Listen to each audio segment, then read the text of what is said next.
Hi everyone. तो I hope अपनी कल की जो एनालिसिस हमने की थी वो आपके कुछ काम आई होगी। और आपने स्टार्टिंग के वीडियो में कुछ देख लिया होगा जो कि मैंने आज बहुत सोच समझ के लगाया है, और वो अब मैं वो हर वीडियो पे लगाऊंगा। क्योंकि जो अपना स्टॉक का जो जो सेबी है, अपना stock exchange board of India, जो कि रूल्स एंड रेगुलेशंस बनाता है, उसने हाल ही में ऐसा कुछ रूल्स बनाए हैं कि आप एनालिसिस में फ्यूचर का प्रोजेक्शन कुछ भी नहीं कर सकते। तो मैं अपनी तरफ से उसको अवॉइड करूंगा और आपको एनालिसिस में जो भी थोड़ी बहुत हेल्प कर सकता हूँ, मतलब थोड़ी बहुत क्या, जितनी अपनी तरफ से कर सकता हूँ वो करूँगा। लेकिन इस चीज़ को प्लीज़ किसी भी टिप की तरह मत लो। इसे सीखने के पर्पज़ से देखो कि चार्ट में मैं क्या रीड कर रहा हूँ। और फॉर एग्ज़ाम्पल अभी मैं एक्सप्लेन करूँगा मैं ऐसा क्यों बोल रहा हूँ। फ़िलहाल ये अपनी आज की पोज़ीशन है। हमने कॉल साइड ट्रेड लिया जैसा कि प्लान था। और ऑर्डर बुक अगर मैं आपको दिखाऊँगा तो मेरा ट्रेड आपको थोड़ा लेट दिखेगा, यहाँ पे अराउंड 9:37 पे मैंने लिया है। पर अगर आप अपना लेवल देखोगे तो अपना जो लेवल है वो 9:25 पे ही आ गया था। मैं उसका भी रीज़न बताऊँगा कि क्यों मैंने ऐसा किया।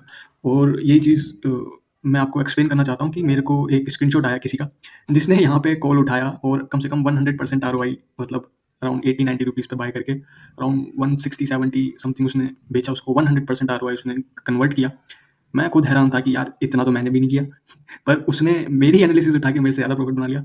तो देखो ये चीज़ गलत है। वो जो उसको प्रॉफ़िट हुआ है, मैंने उसको भी बताया कि वो जो उसको प्रॉफ़िट हुआ है वो उसका प्रॉफ़िट नहीं है, वो मेरा प्रॉफ़िट है।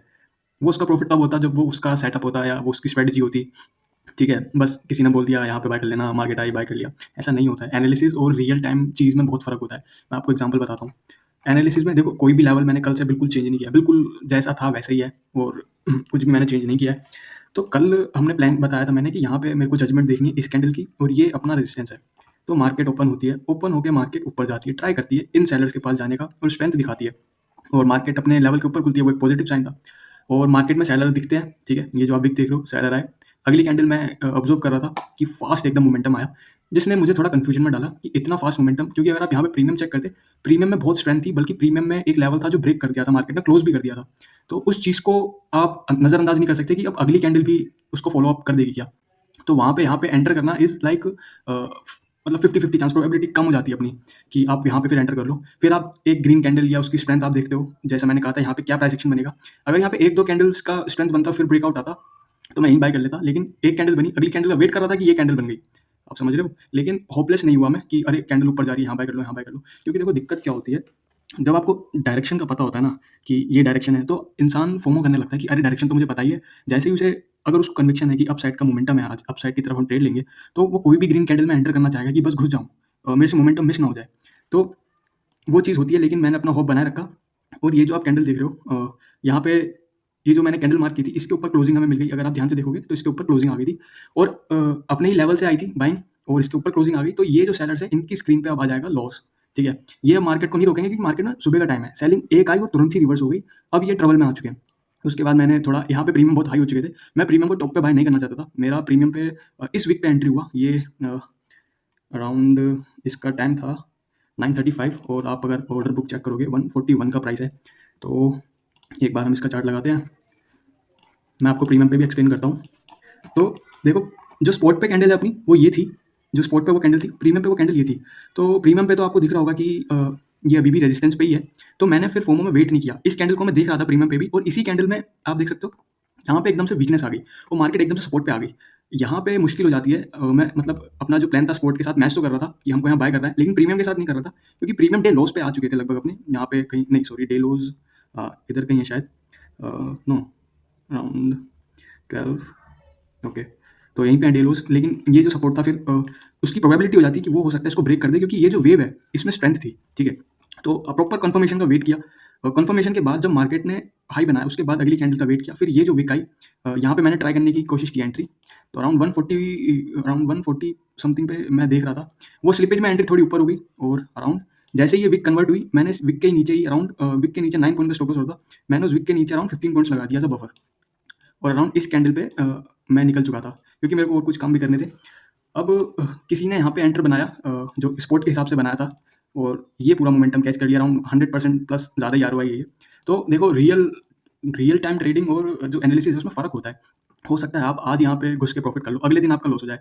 और यहाँ पे मैंने बाय नहीं किया होता, तो फिर आप कहते कि आपने तो यहाँ पे बाय नहीं किया, आपका लॉस नहीं हुआ, आप हमसे झूठ बोलते हो, आप हमसे यहाँ बातें छुपाते होगे, या आप कुछ और करते होगे, जो आप बोलते हो आप वो नहीं करते होगे। तो ऐसा नहीं है। प्लीज़ एनालिसिस को फॉलो ऐसे ब्लाइंडली मत करो। इसका रीज़न मैंने एक बार शायद एक्सप्लेन भी किया था कि जिसकी भी जो एज होती है, जो स्ट्रैटेजी होती है, उस स्ट्रैटेजी की एज होती है, जिसने वो खुद बनाई होती है। वो उस स्ट्रैटेजी से, उस एज से रिलेट कर पाता है मार्केट को कि मार्केट में ये मोमेंटम आया तो क्यों आया? ये मोमेंटम आया तो क्यों आया? और यहाँ से कैरी ऑन मोमेंटम क्यों आया? क्योंकि ये जो सेलर्स हैं वो एग्ज़िट कर रहे थे। फॉर एग्ज़ाम्पल इस सेलिंग का अगर हम स्ट्रेंथ देखें तो अराउंड 130 पॉइंट्स, और जब इन सेलर्स का अगर हम हाई प्राइस देखें तो लगभग 130 पॉइंट्स का ये हाई बन रहा है। तो लगभग उतना ही है, जितना सेलिंग का मोमेंटम था उतना पूरा इनके स्टॉप लॉस के बाद से पूरा तो नहीं रिवर्स किया 100%। तो ये कुछ होता है कि मार्केट में अपनी स्ट्रैटेजी के अकॉर्डिंग रिलेट कर पाना। अब स्ट्रैटेजी या जो भी मेरा चार्ट रीडिंग है या तरीका जो है, जो भी एनालिसिस करने का तरीका है, प्लान बनाने का तरीका, उनका एग्जीक्यूशन करने का तरीका, वो सब की एज मैंने खुद डेवलप की है। तो मैं उससे रिलेट कर पाता हूँ कि अच्छा ये मैंने क्यों एक्शन लिया या ये मैंने क्यों किया।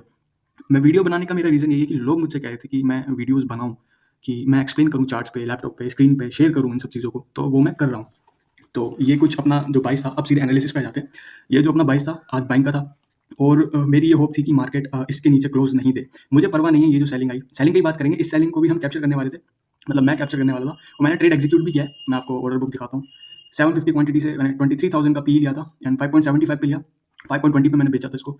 तो मैं इसका रीज़न बताता हूँ यहाँ क्या हुआ और क्यों यहाँ पे मैं बहुत बड़ा प्रॉफिट एक बना जनरेट कर सकता था। रिस्क रिवॉर्ड के अकॉर्डिंग ऐसे बहुत बड़ा प्रॉफिट तो लोग लाखों बनाते हैं। लेकिन रिस्क रिवॉर्ड के अकॉर्डिंग मैं बहुत एक मॉन्स्टर ट्रेड यहाँ पे कर सकता था। अराउंड 1 रेशियो, मतलब जो भी मैं रिस्क कर रहा था, उससे मैं 15 गुना यहाँ पे बना लेता, 10-15 गुना आराम से बना लेता। तो ये कल से मैंने बॉक्स हटाया नहीं है, तो मैं अच्छा लगता है ये देखने में, पर चलो मैं इसको चलो नहीं हटाता हूँ, छोड़ो। तो अब ये देखिए कि मुझे इस बात से फ़र्क नहीं पड़ता कि ये सेलिंग आई, सेलिंग आ जाए मुझे कोई दिक्कत नहीं है। लेकिन जब ये सेलिंग सस्टेन हो गई और ये जो बायर है सेलिंग को पुश नहीं कर पाया और बल्कि मार्केट अपने इस लेवल के नीचे क्लोज़ कर दिया, तो ये साइन है कि ये जो बायर है शायद इसमें स्ट्रेंथ की कमी है और ये जो सेलर्स हैं वो मार्केट पे हावी हो रहे हैं। तो अब जो अपना बायस निकल कर आता है, वो यही है कि हमको सेलिंग की तरफ ट्रेड प्रेफ़र करना पड़ेगा। तो जो अपना बायस है अब वो सेलिंग की तरफ है। क्यों? क्योंकि ये एक बुलिश डे था। उसके बाद अगले दिन का जो बुलिश डे था वो उसको फ़ॉलो अप नहीं कर पाया। इस बुलिश डे को वो फ़ॉलो अप नहीं कर पाया और एंड में उसने नेगेटिविटी दे दी और उसको होल्ड नहीं कर पाया, बल्कि क्लोजिंग भी नीचे दे दिया। तो भले ही अब मन कितना भी कहे कि ये अपना किल ज़ोन है, यहाँ से तो बाइंग ही करना है, बाइंग ही करना है। हमें स्ट्रैटेजी के अकॉर्डिंग चलना है। देखो, अगर यहाँ पे मेरा एम ये था कि इस अपने ज़ोन में जो किल ज़ोन है, यहाँ पे मेरी सेलिंग खत्म हो चुकी है और बायर्स को अब लिक्विडिटी बनाएँगे बैंक्स या बिग प्लेयर जो भी हैं। तो ऐसे में अगर पुट का जो बायस निकल जाता है और सेलिंग में ज़्यादा एक्सपेक्ट कर नहीं रहा हूँ, तो ऐसे में मार्केट को किस तरीके से देखना है? ऐसे में मार्केट को मुझे इस तरीके से देखना है कि अगर इस ज़ोन में मार्केट आ जाती है, तो मैं ट्रेड प्रेफ़र नहीं करूँगा। जैसे मैंने पहले बताया था कि ये मेरा किल ज़ोन है, और अगर मार्केट इसके नीचे इन क्लोजिंग इन प्राइसेज़ के नीचे चले जाता है, इनको रिट्रेस करता है, तो उस रिट्रेसमेंट में मैं प्राइस एक्शन जज करूँगा और उस रिट्रेसमेंट पे इसी लेवल पे कहीं देखूँगा कि अगर मैं शॉर्ट क्रिएट कर सकता हूँ। अगर ऐसा नहीं होता, डायरेक्ट चले जाती है, इस ज़ोन में घुस जाती है, मुझे कोई इंटरेस्ट नहीं है मार्केट के अंदर। अगर यहाँ पे कहीं ब्रेक करके, इसको ब्रेक करके रिट्रेसमेंट लेती है इसी ज़ोन का 23,009 का, तो मैं वहाँ पे एक शॉर्ट की अपॉर्च्युनिटी ट्राई करूँगा मार्केट के अंदर। बाकी और कुछ करना नहीं है, बहुत ज़्यादा होप अभी मेरे को है नहीं। और अगर मार्केट किल ज़ोन में चले जाता है और किल ज़ोन में जाने के बाद मार्केट, क्योंकि कल फ्राइडे है, तो वीकली क्लोजिंग है, तो वीकली क्लोजिंग में क्या हो सकता है कि वीकली क्लोजिंग हो सकता है मार्केट अप क्लोज़ कर दे। ये भी एक प्रोबेबिलिटी होती है कि वीकली क्लोजिंग जो होती है वो इंजेक्शंस का काम कर देती हैं, जो कि आपको एक वीकली कैंडल जो होगी उसमें आपको एक तरीके का विक दिखेगी। वो वीकली जो एंडिंग डे होता है उसकी वजह से होता है, तो उसकी एक प्रोबेबिलिटी होती है। लेकिन ये किल ज़ोन है, इस किल ज़ोन के बाद कोई ब्रेकआउट वगैरह आ गया इस लेवल का, क्योंकि यही सेलर की लेवल है, तभी एक्सपेक्ट कर सकता हूँ कि कोई अब और बाइंग फर्दर मोमेंटम इंट्राडे में आ सकता है, वरना मैं ज़्यादा एक्सपेक्ट नहीं करूँगा मार्केट से। तो अभी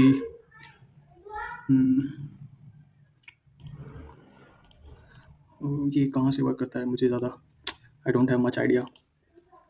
अगर मैं ये दबाऊँगा तो शायद ये पूरा ही क्लोज़ हो जाएगा, तो आई हैव टू वर्क। मेरे को कुछ काम था, पर I will carry on. Okay, तो सबसे पहले इंपॉर्टेंट कैंडल्स में लगा लेता हूँ, जो कैंडल्स आपको वॉच आउट करनी है। ठीक है,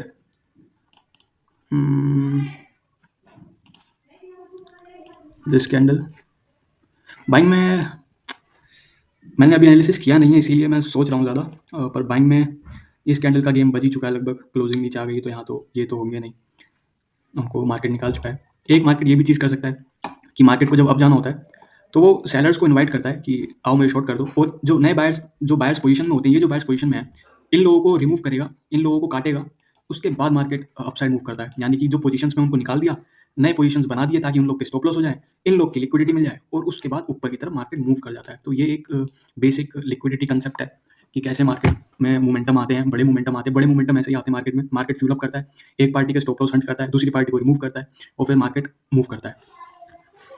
तो एक ये सेलिंग कैंडल है और बाइंग कैंडल और कोई अगर देखनी है तो सिर्फ यही बाइंग कैंडल है और उसके बाद यही बाइंग कैंडल है और कुछ मैं चेंज नहीं करूँगा। ये सेलर्स की कैंडल मैं हटा देता हूँ।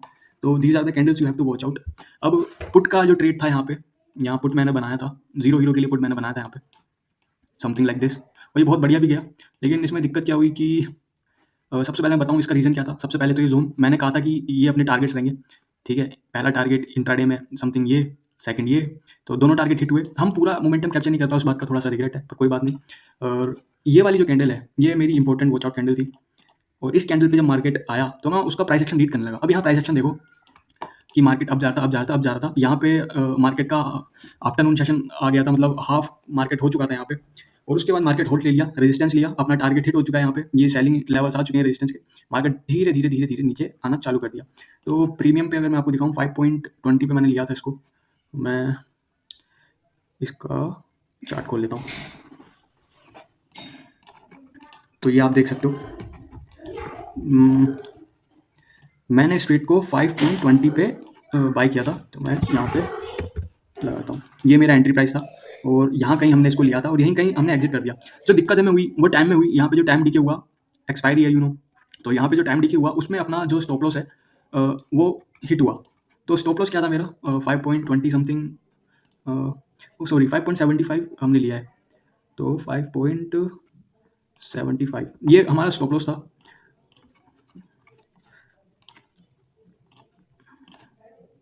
फाइव पॉइंट 75 और 5.25 समथिंग का I had a stop loss. मैं आपको एक्सप्लेन करता हूँ स्टॉप लॉस कैसे मैं इतना छोटा स्टॉप लॉस मेंटेन किया, ठीक है। तो मैंने यहाँ पे ट्रेड बाई किया था इनिशियली, ट्रेड यहाँ कहीं मैंने बाई किया था और जो कैंडल है वो क्लोज हो गई, लेकिन इनके नीचे क्लोज नहीं हुई। लेकिन जो मेरा ट्रेड का लॉजिक था वो इन प्राइसेस पे था और वो ट्रेड का लॉजिक खत्म हो चुका था। तो जब ये रिट्रेसमेंट मार्केट किया एंट्री की तरफ, मैंने यहाँ पे अपना एग्जिट ले लिया, ठीक है। तो इस तरीके से छोटा लॉस हमने यहाँ पे लिया कि एंट्री हुई, मार्केट क्लोजिंग दे दी, और क्लोजिंग के बाद ये बहुत छोटा स्टॉप लॉस है वैसे।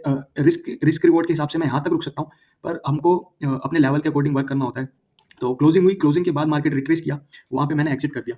अब अगर स्पॉट पे तो आप देखोगे कि स्टॉप लॉस नहीं हुआ, लेकिन ये डीके में चले गया। अगर वो मेरी थोड़ी गलती है कि मैं इसको सुधार सकता था और मैं फ्यूचर में इसको सुधारूंगा। मैंने पहले भी ज़ीरो हीरो ट्रेड्स कैप्चर किए हैं और पहले भी एक वीडियो में भी मैंने शायद एक ट्रेड लिया था जिसमें थोड़े प्रॉफिट में मैं निकल गया था। वो 11 रुपये का प्रीमियम 160-170 का हाई मारा था, तो कोई बात नहीं। अब अगर इस टाइमिंग पे अगर हम ट्रेड लेते, यहाँ पे मेरा जो लेवल था वो था 2 पॉइंट समथिंग का था, वो 2.550 नहीं, सॉरी वो इस वीक पे था, सॉरी इस वीक पे मेरा जो अगला लेवल था वो था जो कि एंट्री लेवल था। लेकिन वहाँ पे फिर मैं ट्रेड जो है वो अवॉइड किया, क्योंकि एक बार डीके हो चुका था, उसमें मेरा थोड़ा स्टॉप लॉस जो भी था गया 400 रुपये। मैं और प्रॉफिट अपना खत्म नहीं करना चाहता था। और उसके बाद आप देख सकते हैं कि इसमें मैं 23 रुपीज़ टारगेट कर रहा था, तो ये मेरा टारगेट था। इस टारगेट के लिए मैं ट्रेड कर रहा था ज़ीरो हीरो, 750 क्वांटिटी मैंने ली थी और ये कुछ अपना ट्रेड बनता। एक बार आरओआई अब देखो 488% का आरओआई बन रहा है, तो ठीक है, कोई बात नहीं, होता रहता है सब, ठीक है, कोई बात नहीं। तब भी हमने सिर्फ 412 का ही लॉस दिया, तो ये अपने आप में बड़ी बात है कि 5.20 में 5.75 पे लेके 0.50 पैसा का हमने लॉस दिया। इतनी बड़ी क्वांटिटी मैंने मैनेज की, अच्छे से की। बहुत लोग नहीं कर पाएंगे, तो वो एक स्किल है, I am kind of very proud of it. तो यही कुछ आज का था डेटा, और यही कुछ अपनी एनालिसिस थी कि सेलिंग की तरफ बाइस है, लेकिन सेलिंग बहुत ज़्यादा अंधी एक्सपेक्ट नहीं करनी है। रिट्रेसमेंट में अगर यहाँ ट्रेड मिल जाए और वो किल जोन में चले जाए तो ठीक है, किल जोन में उसे होल्ड करो, वेट करो, लेकिन किल जोन में नए ट्रेड्स मत बनाओ, ठीक है। दूसरा, अगर किसी को सेलिंग अवॉइड करनी, कॉन्फिडेंस नहीं आ रहा, तो अवॉइड कर सकता है।